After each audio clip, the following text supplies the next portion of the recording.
Welcome to the TALKESHI podcast, episode 15. All right, shooting pretty early today. Um, so what's up, guys? A ton of things happened this week, like a ton of big headlines. We got Hurricane Laura, of course, which things I might not get too deep into, but might discuss over a little. Jacob Blake. That is a heavy topic. Things like Latin Star and lighter but disgusting news. Uh, just we got a few tidbits to talk about this week, but yeah, at least like Hurricane Laura and Jacob Blake were the two biggest ones this week, and yeah, I mean technically they are right, because in my mind it was like, yeah, no, definitely it was Jacob Blake and the hurricane, which came across Louisiana and Texas. Um, but there are a few other things that I wanted to discuss. And then I kind of want to get into a really deep topic, to be honest, if y'all give me that space. Which, ironically, space is a big word I'm going to use right now. But I also... Oh, I also wanted to introduce a segment this week, which is just like dumb, funny tweets of the week or something like that. Because I saw so many funny tweets this week and I wanted to share them with y'all. So, the whole thing of like me just rambling and not having anything to share and just being like, well, yeah, that's never going to happen again. Never. Because I'm writing down shit. And I'm being very motivated to talk about things. So yeah, let's get started.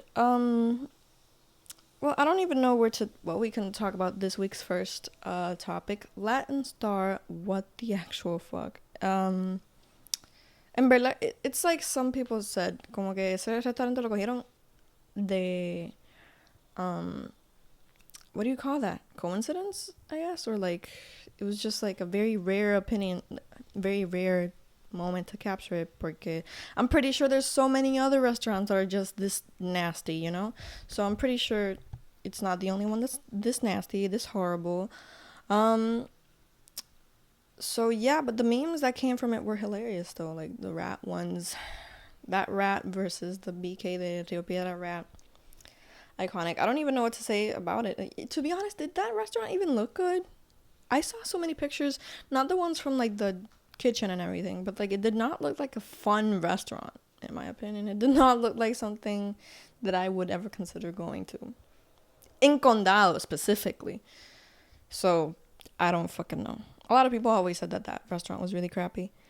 Jennifer Gonzalez da positivo a COVID, to be honest. Which is like, to me, the most impactful thing is that Big No, it's the way David Big No put it, like making her the highest ranking official testing positive for coronavirus. To be honest, it just goes to show, like, y'all are stupid. Y'all are so stupid. Like, to me, it really shows the responsibility that these people have with everyone, because I think que se ha hablado mucho de like lo importante que es no, mantener distanciamiento social, taking care of yourself. That is so it's someone else's life. You could have had this and spread it on to someone else. You have this. Who knows who else you spread it to? Which I guess people will find out through contact tracing. Yeah, contact tracing and stuff. But like, hi John. I wonder what you're gonna go get. Who knows who else you spread this to? This is concerning your life. This isn't just like a flu that you get like, oh, okay, like maybe I'll pass this through, whatever. I know que Jennifer Gonzalez gets a lot, like my opinion on her is that she gets a lot of flack just because she's fat. It's literally fat phobia to the fullest. If she was skinny, people would be not all over her, I guess. Maybe. I don't know. Probably. But she obviously wouldn't get so much flack for her physical attributes as she does right now, porque es gorda. A lot of the hate that she gets is because she's fat. She's fat. She gets a lot of fat phobic comments thrown her way. I wish people could really see her personality, which is shitty as fuck. Like, she is just I've heard so many interviews and her tweeting, sorry, and what a horrible person. What a dumbass person. This person is like really into fear mongering and just being uneducated as fuck and just like, you want to know what her job is? If you're not familiar with her and you're not from Puerto Rico, her job is commissioner. I forgot like the rest of her title, but comisionado residente, resident commissioner. She goes to the United States, begs them to be a state, and that never happens. So we pay her to literally do nothing, to accomplish nothing. Well, like there's probably other things that commissioner residents do, like get funds and stuff, but definitely it's all under the guise of wanting to be a state. It's anyway, Peachy John, that is not a toy. All right. I'm confusing my children's names now because I have two. I don't even remember her whole name. Oh my god, John. Okay, I don't remember her whole name because it was weird. And I don't care about spelling white people's weird names right, okay? But if you can spell Tchaikovsky, you can spell Uzo Adaba, okay? Just saying. She said that her parents were immigrants. Okay. So apparently she's half Puerto Rican, half Irish. First of all, this goes to show that Latinx, not descending, like just people with, you can be white and Latino, first of all. Like, if you would have seen her, you would have never guessed that her lineage was like, had Puerto Rican heritage in there somewhere, right? So that just goes to show that it doesn't really matter if you're white in the end. And she was just like, my mother, let me just say that this was all at the RNC, the Republican National Convention. And she was all, my mother, Mercedes, an immigrant from Puerto Rico. That sparked a lot of controversy. The term Puerto Ricans was trending on Twitter. Let's just state some facts. Puerto Ricans have been American citizens since 1917. So yeah, we've never like had to do the whole immigration process and everything. And let me just tell y'all the reason why that is. It's because they wanted us to fight in World War One. Yeah, World War One.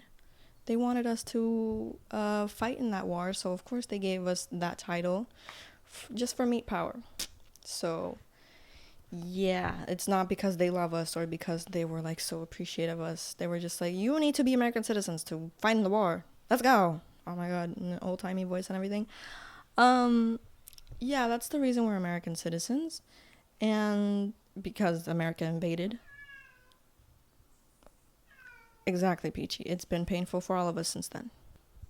So technically, no, we're not immigrants. She should have fact-checked that herself before.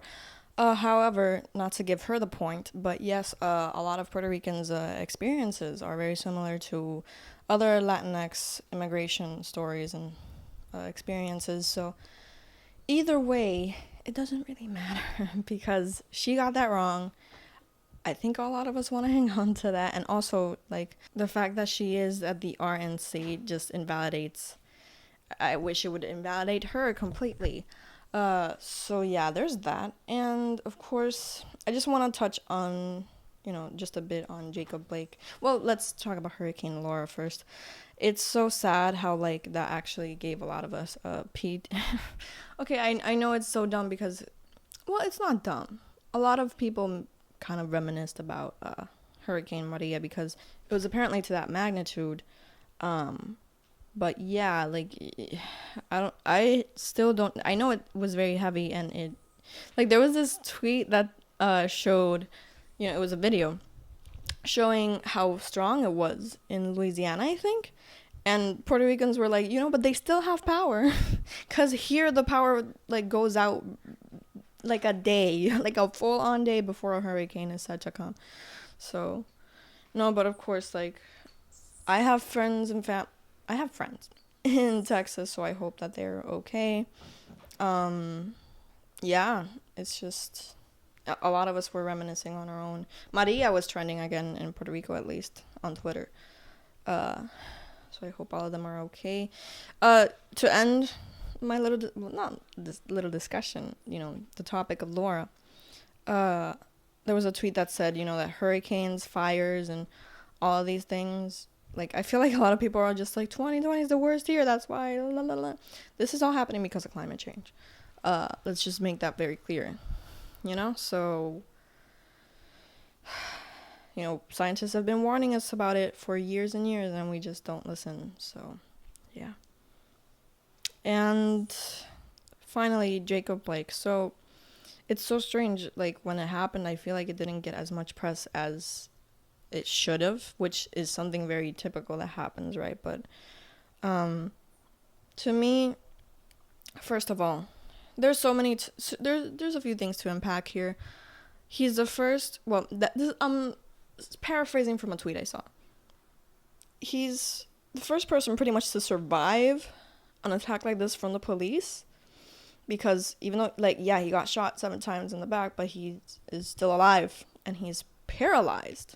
Like, I think I read the news that he was, like, permanently, like, paralyzed, which is still unfortunate, of course. Like, I'm not saying anything like that, but, like, it's so crazy how this keeps happening. Like, I mean, I'm over here acting like I don't know. Like, of course this keeps happening. Police are like there was a tweet that said, it's crazy because now police are actually killing because they know they're immune. They know they, like, are not going to get any flack for it.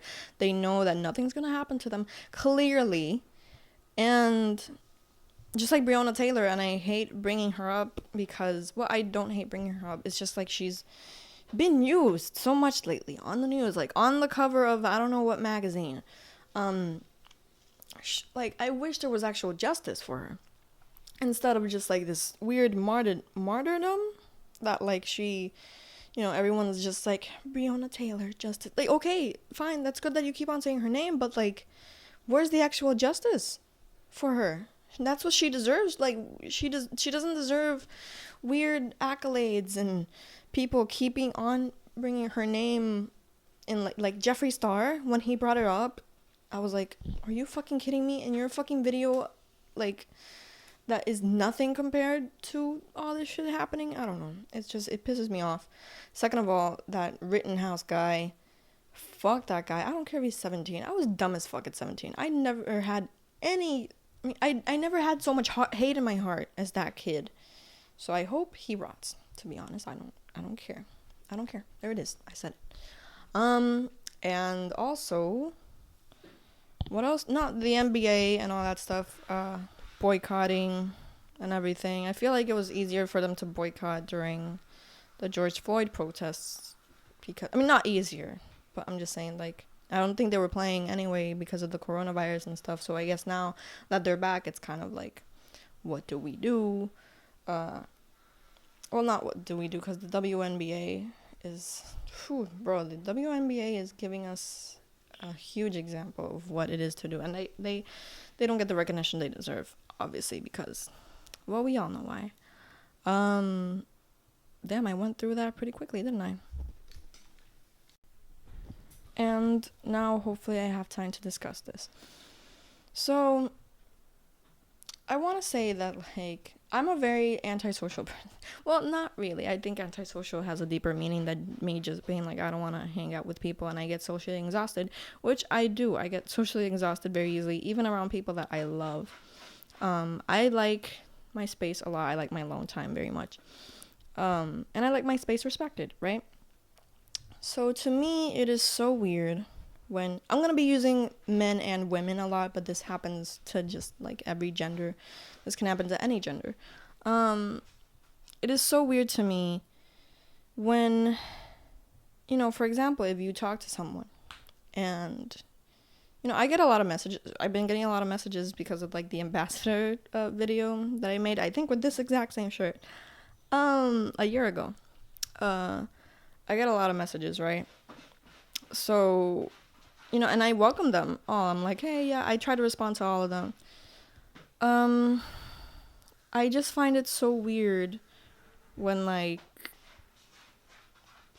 you get unwarranted messages and you're like clearly showing like, hey, I don't like enjoy, like not even by responding. No message is a message too, right? I've always heavily believed that.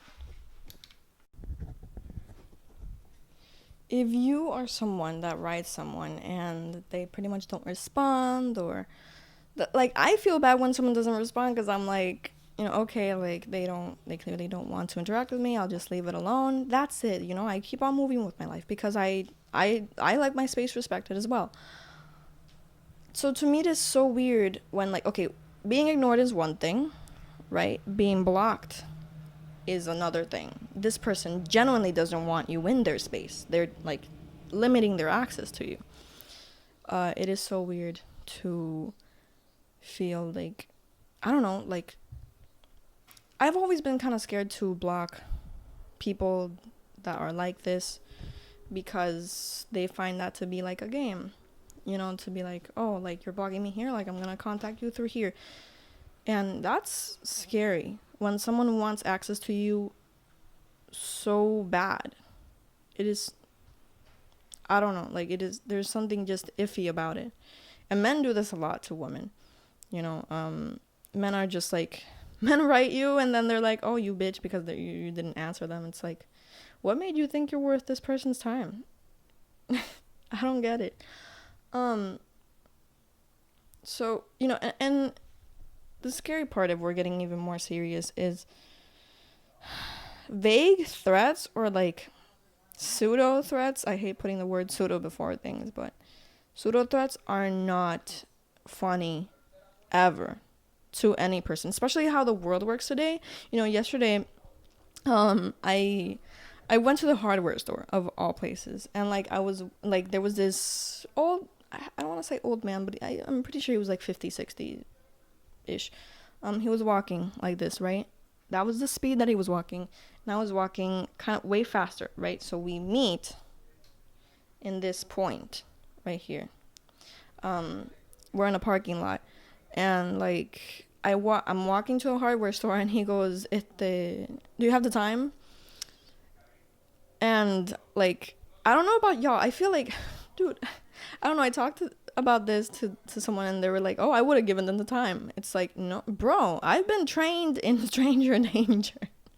And even though I had my phone in my hand, I don't know if they know that, like, I don't want to say that they're like that kind of an old man, but like, I had my phone in my hand, and I just kept on walking. I didn't keep on walking. I went like, no sé, and I just kept on walking. And I could hear this person in the background being like, I just wanted to know the time, or like something like that. And like, I could hear them asking someone else, like a store clerk or something, being like, hey, what's the time? So fine, okay, that person, maybe they did want the time. Maybe, I would have pulled my cell phone out, checked the time, given them the time. Okay, thank you, goodbye. That's fine. But I am glad that I did that instead, because like, who knows if that was a potential moment for like that an assailant to come to me. I feel like maybe people are like, oh, Kiara, come on, but it is true. It is true. I protect myself a lot in the street. I don't like to put myself into situations like that. And see, like, the thing is that, sure, like, maybe he didn't think much of it, asking a girl alone in the parking lot, do you have the time? Maybe he was just like, oh my God, I just want the fucking time. But does he not know that that's like a potential, that like silence use that a lot to like get their victims. So it's like, reverting back to the other person, making vague threats and shit is not funny, because you're making this person feel unsafe. And I don't understand. And I know I'm very like, oftentimes I'm like, oh, I hate men and whatever. Like, I that's very much my mood 24/7, and it always will be, I guess, by what I see in the world. But like, this is serious, and I don't want to just, like, I'm saying it out here right now. Please, to the people that do this, or feel compelled to do this, don't. Please respect people's spaces. Please, like, if this person is not contacting you back or writing you back, I think it's a clear message that they don't want you in their space. Please respect that space. Please, like, be like, okay, you know what? Yeah, okay, like, just think about it. very much. Like, think about, like, okay, I'm gonna leave this person alone, and that's it, and keep on moving with your life. Please don't make people feel unsafe. That is never something that I love. All the fucking construction sounds, and they're all men too. No, but like, please, like, don't make women feel unsafe. Like, that's what my sticker is about. I know my sticker is about revenge porn, but it's also about cyber harassment, let's call it that. Please, like, leave these people alone. I'm gonna end it there because I think I've already gone too long, and I actually have somewhere to go. I think Thursdays and Fridays are pretty much sticker days. That's when I go print the stickers and I go send them out. And I want to do that early, so I'm gonna end it here. Thank you guys so much for listening. We have an Instagram now. I'm not gonna leave it on the screen because I'm pretty sure I'm gonna forget, but it's at TALKESHI pod on Twitter and on Instagram. Twitter's private because I used it for Animal Crossing stuff. like for footage and stuff, I use it for that, so it's private. When I delete that and I set it up real nice, you can follow it, I guess. You can leave a follower request if you want. On Instagram, you can also follow it. I'm thinking of making it just very nice, just decorating it super nicely, making really nice posts for it. So thank you so much for listening, and I'll see you next week. Also, hopefully y'all caught this in the background video. I forgot to mention it, but look at this really cute little cup that my mom gave me. Shout out to my mom, and shout out to one of her old students that did this for me. Just giving it a small shout out here.